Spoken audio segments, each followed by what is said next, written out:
இருப்பவளே தாய்மடியில் பிறந்தவளே முன்னவரும் முகம் பார்த்து தன்னால சிரிப்பவளே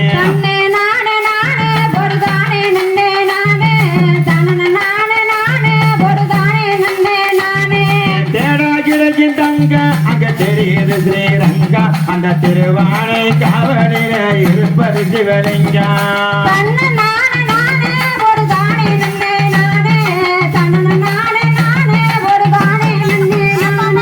திருச்சி முறுக்கும் சாட்ட அவ தினமும் மடுவா வேட்ட அங்க தெரியுத பார் உயர்ந்ததொரு திருச்சி மலை கோட்டை